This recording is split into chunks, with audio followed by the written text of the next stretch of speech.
Subscribe my channel. Don't forget to press the bell icon and stay connected with us. Let's start the video.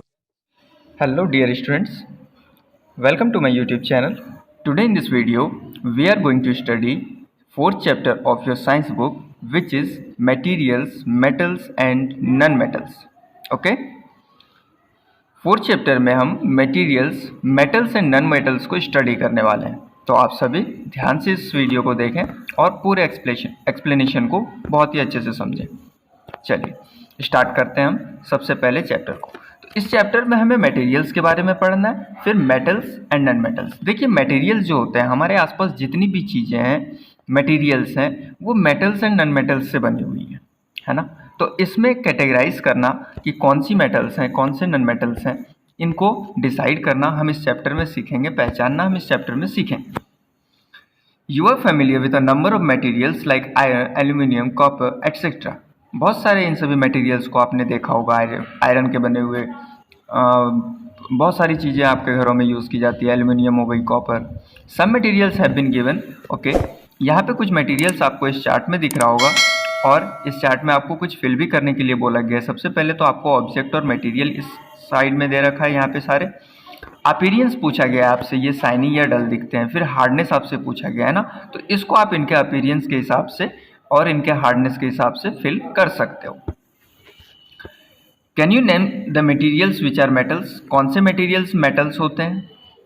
Generally अगर आपको metals की knowledge होगी तो आप simply answer दे पाओगे कि मेटल्स में आयरन, एल्यूमिनियम, ये सभी चीज़ें आते हैं। अगर आपको मेटल्स की नॉलेज नहीं है तो कोई बात नहीं, आप समझिए अच्छे से, अभी आपको पता चल जाएगा।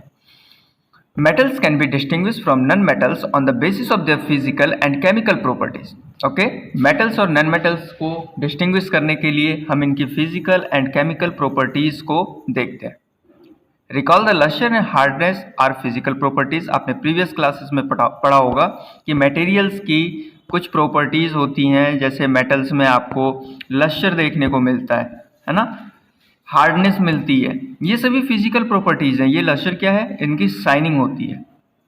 तो ये सभी इनकी फिजिकल प्रॉपर्टीज, फिजिकल अपीयरेंस हो सकते हैं, जिनको हम देख करके पहचान सकते हैं कि ये मेटल हैं या नॉन मेटल है। तो चलिए physical properties of metals and non metals, इस टॉपिक में आपको फिजिकल प्रॉपर्टीज के बारे में बताया जाएगा। Have you ever seen a blacksmith beating an iron piece of और an article made up of iron.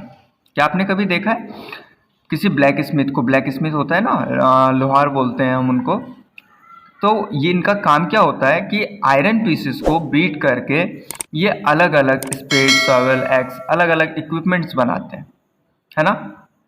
Do you find a change in the shape of this article on beating. तो आप देखोगे जब ये beat करते हैं ना, जब इनको पीटते हैं, हथौड़े से चोट करते हैं, तो इनके शेप चेंज होते हैं। Would you expect a similar change if we try to beat a piece of coal. चलो ठीक है, वहाँ पे तो बीट करने से ये चेंज हो जा रहे थे शेप, आयरन पीसेस। अब क्या आप ये एक्सपेक्ट करते हो कि अगर हम एक वुड या फिर एक कोल का पीस ले लें और उसे हथौड़े से पीटे हम, तो क्या उसका शेप चेंज होगा। नो, एब्सोल्युटली नॉट, टूट जाएगा वो, है ना। तो देखो इस एक्टिविटी में आपको इसी से रिलेटेड बताया गया। अगर आप अच्छे से इसको समझना चाहते हो तो बहुत ही सिंपल सी एक्टिविटी आप घर पे कर सकते हो। एक्टिविटी क्या है आपके पास, आपको आयरन पीस लेना है, आयरन के नेल हैं, है ना, कोल पीस ले लेना है, एल्यूमिनियम वायर, ऐसे कुछ चीज़ों को ले लेना है, पेंसिल लीड। इन सभी को बीट करके देखो आप। जब आप बीट करोगे तो कुछ चीज़ें जैसे आयरन की नेल हो गई और एल्यूमिनियम की वायर हो गई, ये सभी बीट करने पे एक्सपेंड होती है, इनकी साइज जो है इंक्रीज होती है। But coal pieces, pencil lead, ये सभी टूट जाएंगे, है ना। तो ऐसी एक्टिविटी के बेस पे ये चार्ट आपको फिल करने के लिए दिया गया है। आयरन नेल क्या होगा, चेंज इन शेप, फ्लैटन होगा या फिर ब्रेक इनटू पीसेस होगा, तो ये फ्लैटन होगा। कोल पीस ये ब्रेक हो जाएगा, एल्यूमिनियम वायर ये भी फ्लैटन होगा, पेंसिल लीड ये ब्रेक हो जाएगा। तो सिंपल सी एक्टिविटी पे आप समझ सकते हो। तो पहली फिजिकल प्रॉपर्टी ये थी कि मेटल जो भी होते हैं ना, इनको बीट करने पे ये अपने शेप को चेंज करते हैं, है ना। तो इसी से रिलेटेड देखो अभी आपको एक डिफाइन मिलने वाली है। You saw that the shape of the iron nail and the aluminium wire changed on beating. तो आपने क्या देखा एक्टिविटी में, आयरन नेल और एल्यूमिनियम वायर को जब आप बीट करोगे तो उनके शेप जो हैं चेंज हो जाते हैं।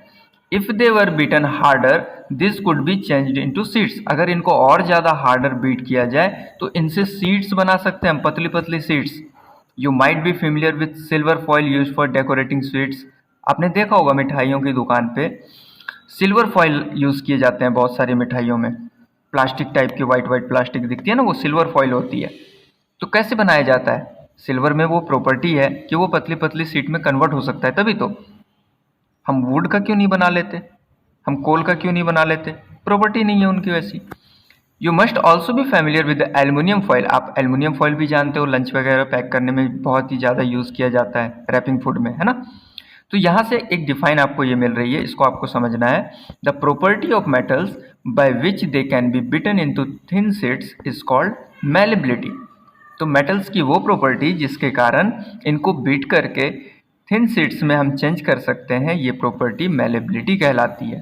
तो सबसे पहली मेटल की ये प्रॉपर्टी आपको ध्यान में रखनी है, ठीक है ना। इन्हीं चीज़ों को ध्यान में रख के हम मेटल्स एंड नॉन मेटल्स के बारे में बता सकते हैं।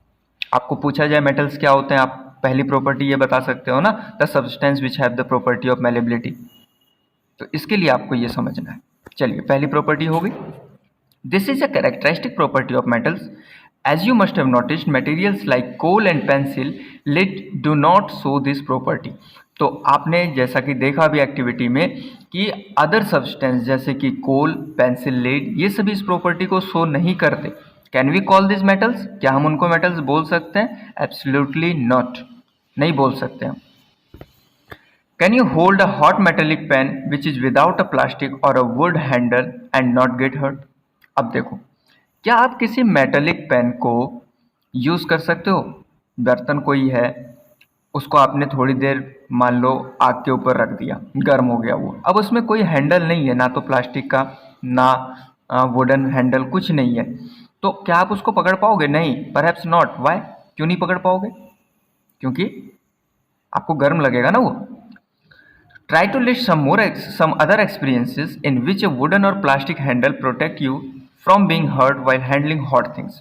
तो ऐसे ही कुछ आपको लिस्ट बताने हैं जिनमें वुडन और प्लास्टिक हैंडल आपको प्रोटेक्ट करते हैं। तो जनरली किचन के जितने भी यूटेंसिल्स होते हैं उनमें आपको देखने को मिल जाएगा, है ना। On the basis of this experience what can you say about the conduction of heat bye would and plastic? तो इन एक्सपीरियंस के बेस पे आप क्या कहोगे कंडक्शन ऑफ हीट के बारे में? क्या वुड और प्लास्टिक हीट को कंडक्ट करते हैं? नहीं करते हैं, नहीं करते हैं, तभी तो हम उसको एज ए हैंडल यूज़ करते हैं। हीट को वो रोक देते हैं, कंडक्ट नहीं करते हैं वो, ठीक है ना। तो नन मेटल्स जो होते हैं वो poor conductor of heat and electricity होते हैं, वहीं metals good conductor of heat and electricity होते हैं। You must have seen an electrician using his screw driver.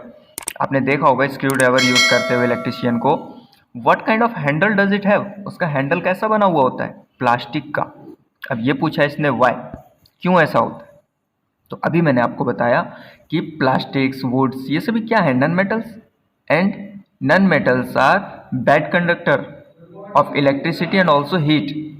तो इलेक्ट्रिसिटी को सप्लाई नहीं करते हैं, है ना, तभी हैंडल्स जो हैं वो प्लास्टिक के बने हुए दिखते हैं आपको। देखो, इससे रिलेटेड आपको एक एक्टिविटी दी गई है, इसको करके आप चेक कर सकते हो कि कौन से मटेरियल्स इलेक्ट्रिसिटी को सप्लाई करते हैं और नहीं करते हैं। जनरली देखो क्या किया गया, इसमें एक बैटरी ली गई है, दो साइड से वायर अटैच किया गया, एक बल्ब में ऐड किया गया, और यहाँ पे जो है ना ये वायर खुला रखना है आपको। जिस भी मटेरियल को चेक करना है, यहाँ पे जैसे इसने आयरन नेल को चेक किया तो वायर, दोनों ही वायर इसने आयरन नेल पे टच करी, और अगर बल्ब जल गया इसका मतलब वो इलेक्ट्रिसिटी को कंडक्ट कर रहा है। बाई चांस अगर आपने यहाँ पे वुड या अदर कोई ऐसा सब्सटेंस रखा होता जिससे कि बल्ब नहीं जलता, तो क्या बोलते हैं हम, वो सब्सटेंस कैसा है? बैड कंडक्टर ऑफ इलेक्ट्रिसिटी है, इट मीन्स वो नन मेटल है ना। तो ऐसे आप ये सिंपल सी एक्टिविटीज़ जो है घर पे कर सकते हो। ओके, तो यहाँ पे इलेक्ट्रिसिटी सप्लाई के से रिलेटेड आपको एक्टिविटी जो बताई गई थी, इसी से रिलेटेड ये चार्ट आपको दे रखा है, और इस चार्ट में कुछ मटेरियल्स हैं जैसे आयरन रॉड या फिर नेल, कैसा होगा ये? गुड कंडक्टर होगा। सल्फर, कोल पीस, कॉपर वायर। तो सल्फर और कोल पीस ये दोनों पुअर कंडक्टर होंगे, एंड कॉपर वायर ये गुड कंडक्टर होंगे। ओके, तो ये दूसरी प्रॉपर्टी थी। पहले हमने मैलेबिलिटी देखी, फिर कंडक्टिविटी देखी, इलेक्ट्रिसिटी और हीट। तो कंडक्टिविटी में क्या समझा हमने?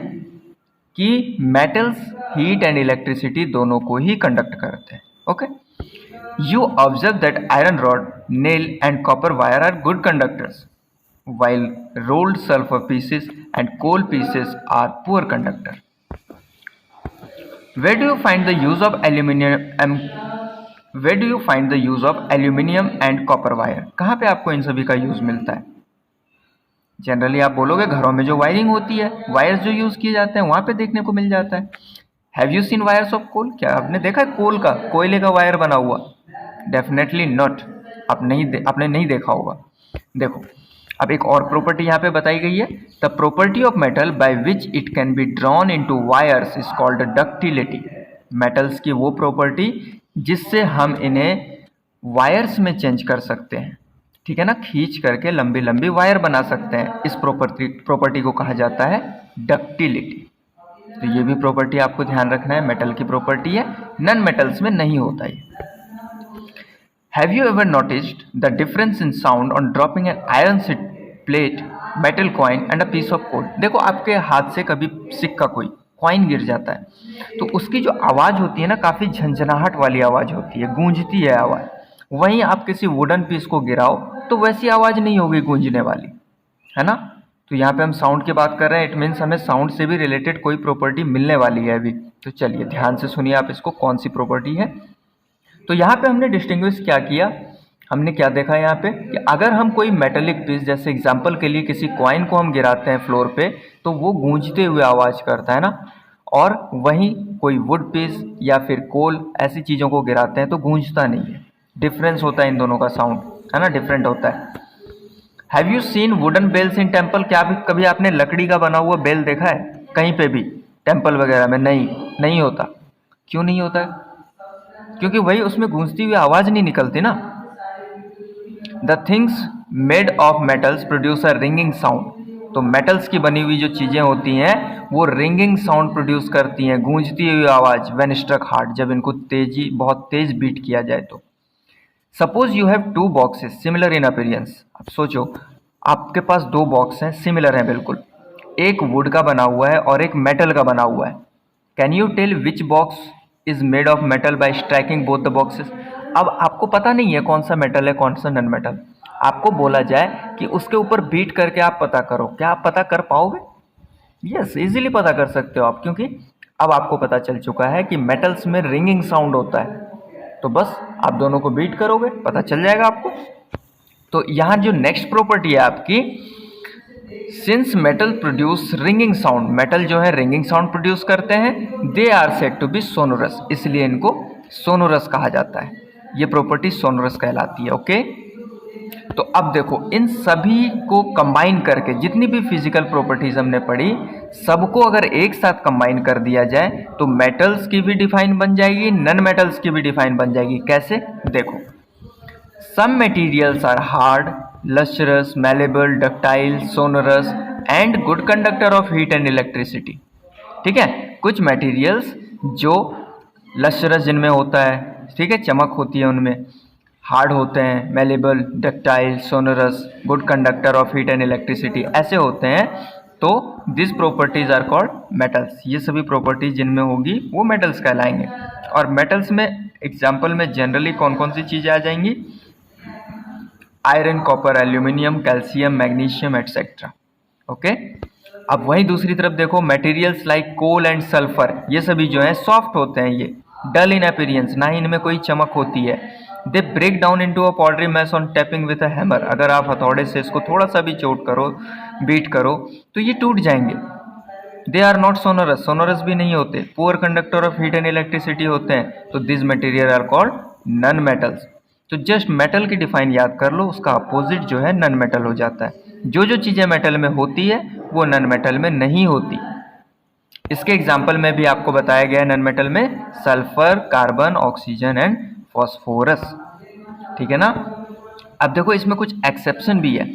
Metals like sodium and potassium, ये कुछ ऐसे मेटल्स हैं ना, मेटल्स के बारे में हमने ये पढ़ा कि मेटल्स जो है हार्ड होते हैं, but sodium and potassium are soft, ये सॉफ्ट होंगे. मेटल्स होते हुए भी ये सॉफ्ट होते हैं. And can be cut with a knife, और ईजिली हम इसको नाइफ के यूज से काट सकते हैं. ओके, एक तो ये, और दूसरे एक्सेप्शन में क्या है, mercury is the only metal which is found in liquid state at room temperature. अब सोचो कोई मेटल जो इतना हार्ड होता है, क्या लिक्विड स्टेट में हो सकता है ये? जनरली अगर आप ज़्यादा हीट करो तो कोई भी मेटल लिक्विड स्टेट में मिल सकता है आपको, बट यहाँ पे मरकरी एक ऐसा मेटल है जो रूम टेम्परेचर यानी नॉर्मल टेम्परेचर पे भी वो लिक्विड की स्टेट में होता है ना। तो ये सभी कुछ एक्सेप्शन है, इनको अपवाद कहा जाता है। मेटल्स होते हुए भी इनमें मेटल्स की कुछ क्वालिटीज़ नहीं पाई जाती हैं, ठीक है ना। तो चलिए स्टूडेंट्स, आज की वीडियो में हमने मेटल्स और नॉन मेटल्स दोनों की फिजिकल प्रॉपर्टीज़ को ख़त्म किया और जितनी भी प्रॉपर्टीज़ थी उसको हमने एक्सप्लेन किया। आई होप आप सभी ने इसको बहुत ही अच्छे से समझा होगा।